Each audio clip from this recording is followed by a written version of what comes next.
Monsieur Michel Kévy, maire de Mortagne du Nord, premier vice-président de la Porte du Hainaut, représentant Monsieur Émeric Robin. Monsieur Jean-Michel Michalak, maire de Sarré-Rosières, conseiller régional, représentant la région. Monsieur Éric Renaud, conseiller départemental. Monsieur Sébastien Drapier, représentant notre député, Monsieur Guillaume Florquin, retenu sous d'autres cieux. Mesdames et Messieurs les maires, Mesdames et Messieurs les représentants de l'État et des collectivités territoriales et locales, Mesdames et Messieurs en vos grades de qualité, Mesdames et Messieurs les présidents d'associations, Mesdames, Messieurs, chers concitoyens, nous voilà réunis en ce début d'année, un moment propice pour prendre du recul sur ce que nous venons de vivre, de traverser, et sur ce qui nous attend. Je tiens tout d'abord à vous remercier pour votre présence et à vous adresser au nom de l'équipe municipale et en mon nom propre mes meilleurs vœux pour cette nouvelle année, des vœux de santé, de sérénité et, malgré les vents contraires, d'espoir. Un contexte économique et social difficile. Nous traversons une période marquée par de nombreuses incertitudes et tensions. La situation économique, déjà fragilisée, pèse lourdement sur nos vies quotidiennes. Nous voyons des entreprises fermer leurs portes, des emplois disparaître et des familles se retrouver dans des situations de plus en plus précaires. Les mouvements sociaux qui se multiplient, que ce soit pour le pouvoir d'achat ou contre la réforme des retraites, témoignent d'un profond malaise dans notre société. Ce malaise, nous le ressentons aussi chez nos agriculteurs, qui vivent de plein fouet les conséquences des traités de libre-échange comme celui du Mercosur. Ces accords qui semblent souvent éloignés de nos réalités locales ont des répercussions directes sur nos producteurs, nos terres et notre souveraineté alimentaire. Ils suscitent colère et incompréhension et nous devons les entendre. Une instabilité politique préoccupante. À ce tableau déjà sombre s'ajoute une instabilité politique qui fragilise notre capacité à répondre collectivement à ces défis. Les divisions, les désaccords et parfois l'absence de vision claire pour l'avenir accentuent les inquiétudes. Dans ce contexte, nous, élus locaux, ressentons une lourde responsabilité, celle de maintenir la confiance et de chercher des solutions concrètes pour nos territoires, malgré des moyens qui ne cessent de se réduire. Des mois et des années difficiles pour nos communes. En tant que maire, je ne peux que partager avec vous toutes mes préoccupations face à la situation des collectivités locales. Nos budgets sont continuellement réduits, alors même que les charges augmentent. La hausse des coûts énergétiques et des charges salariales non compensées par les services de l'État met en péril la capacité de nos communes à investir, à innover et parfois même à maintenir des services essentiels. Pour la commune de Flins, en 10 ans, nous avons perdu 600 000 euros de dotation de l'État, c'est-à-dire une moyenne de 60 000 euros par an. Donc, ce constat est partagé par de nombreux élus à travers le pays. Les démissions de maires sont malheureusement de plus en plus nombreuses. Elles traduisent un sentiment de découragement face au manque de moyens, aux agressions parfois subies et à la complexité croissante de nos missions. Pourtant, nous sommes là, déterminés, parce que nous croyons en nos territoires et en nos concitoyens. Nous entrons à la dernière année pleine de notre mandat, puisque les élections municipales sont programmées en mars 2026. L'heure est venue de dresser un bilan succinct, puisque 2025 verra l'achèvement ou la poursuite des chantiers en cours. Depuis notre élection de 2020, élection qui s'est déroulée dans un contexte bien particulier, de nombreuses réalisations ont vu le jour. Après plusieurs mois de travaux de démolition, consolidation, rénovation, construction, c'est en 2022 que nous avons inauguré le nouveau groupe scolaire. Doté de 2 salles de restauration, d'une salle de motricité, d'une grande cuisine, de 2 cours de récréation, d'une garderie. Cet équipement a été équipé de nouveaux mobilier, de tableaux numériques, de PC, de tablettes et dernièrement de l'installation d'une alarme PPMS. Plan particulier de mise en sécurité dans chaque classe. Pour faciliter la vie quotidienne des parents, des élèves et des équipes pédagogiques, le portail famille a été mis en service depuis 1 an. Certains parents bénéficient du dispositif de la cantine à 1 euro. Chaque année, la dotation allouée à l'école est de 10 000 euros.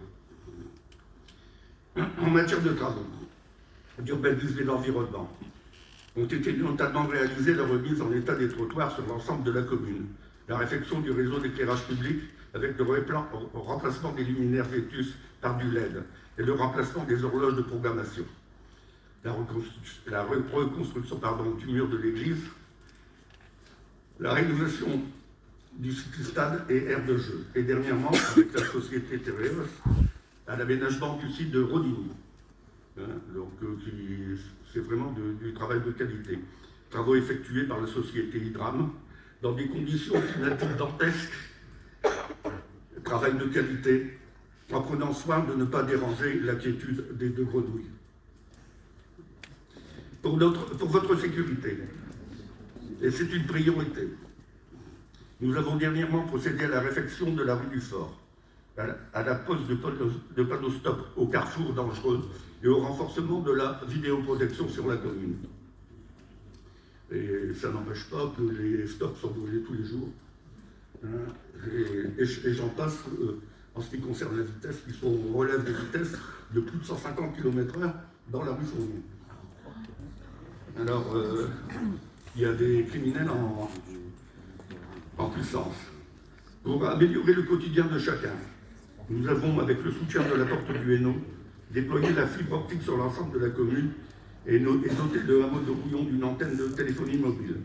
Nous avons mis en place une charte du bien-être vivre ensemble, adhéré au dispositif Alerte Événement, signé un partenariat d'une part avec la Porte du Hainaut pour lutter contre l'habitat indigne et d'autre part auprès de la mutuelle SMH pour permettre aux plus démunis un accès à la couverture sociale. En ce qui concerne le site dit de la rubannerie, le permis de construire a été délivré en 2023, le chantier est en cours, les travaux d'enfouissement des réseaux seront réalisés cette année. Pour rappel, ce projet concerne la construction de 32 logements. Autre gros chantier du mandat, la rénovation de l'église Saint-Martin. Alors, chantier qui me tient à cœur. Alors, l'église Saint-Martin possède une des plus longues histoires des églises de la Vendée-Doigt. À travers le temps de cet édifice débute par une charte établie par Charles II, dit Le Chauve, roi de France, se sentant de flics aux religieux de l'abbaye de Saint-Amand. Au XIIe siècle, sous Louis VII, fut édifiée l'église. C'est là que je vois qu'elle pourrait être au monument historique pour maintenant. Alors, cette rénovation, on remercie d'abord la Porte du Hainaut, le département, la région, en ce qui concerne le clos et le couvert, qui ont été effectués en 2018 et réceptionnés en 2020. Par contre, il nous reste, on a eu le brûle dans l'église. On a donc dû purger l'ensemble des murs intérieurs de l'église, travaux non prévus, bien sûr. Et donc, nous sommes en train d'étudier la possibilité d'entamer les travaux de rénovation de l'église en ce début d'année. C'est lourd, très lourd. Je pense qu'on devrait tourner, on n'a pas encore les devis finaux, mais on devrait tourner autour de 800 000 euros. Alors c'est dommage, parce que c'est quand même une des seules églises néogothiques des Hauts-de-France. Alors, des services de l'État.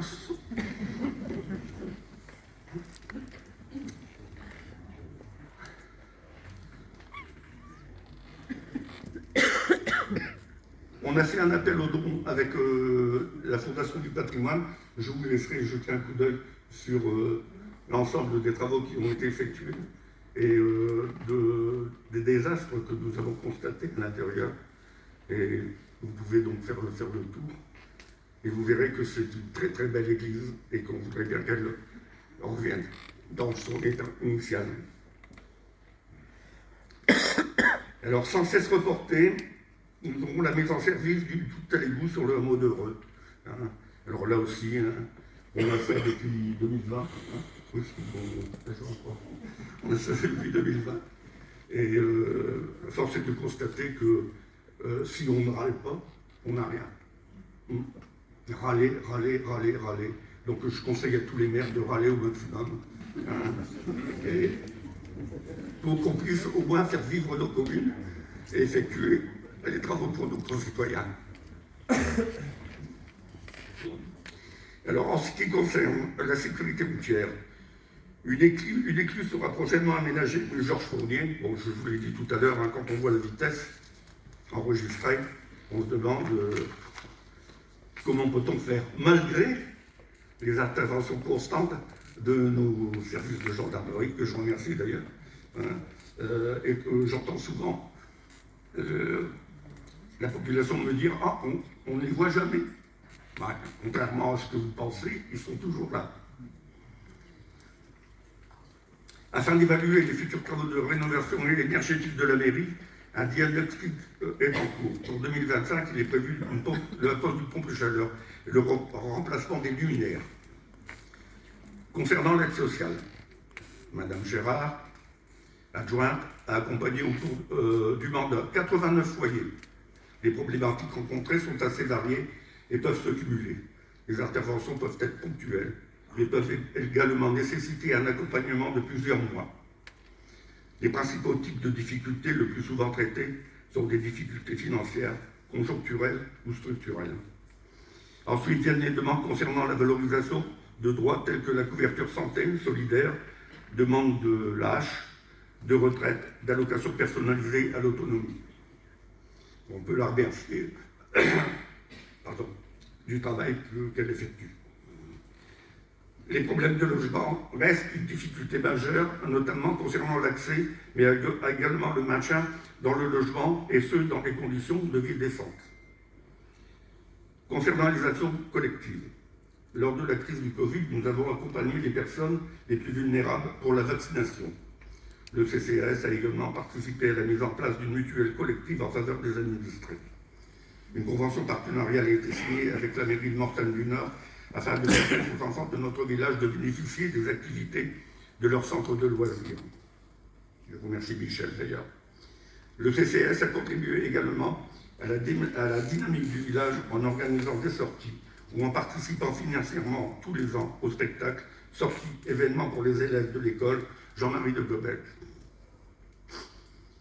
Alors, faire face à ces défis, que faire?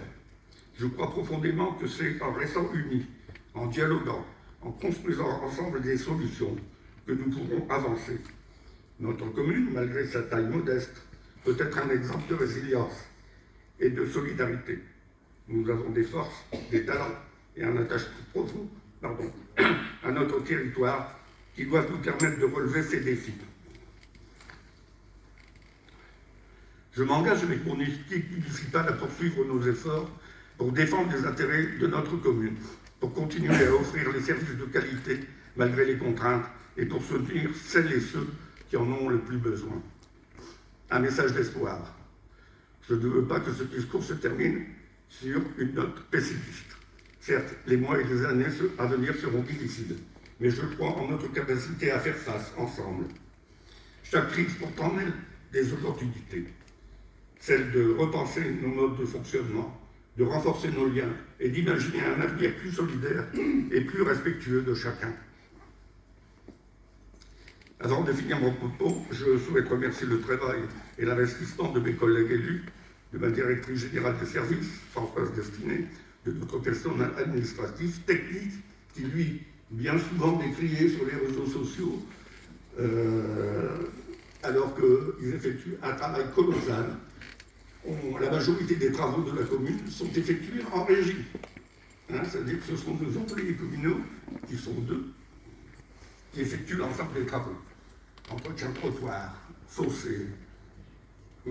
Et par contre, on leur met sur le dos un peu tous les mots. Alors moi, je pense qu'on peut les applaudir.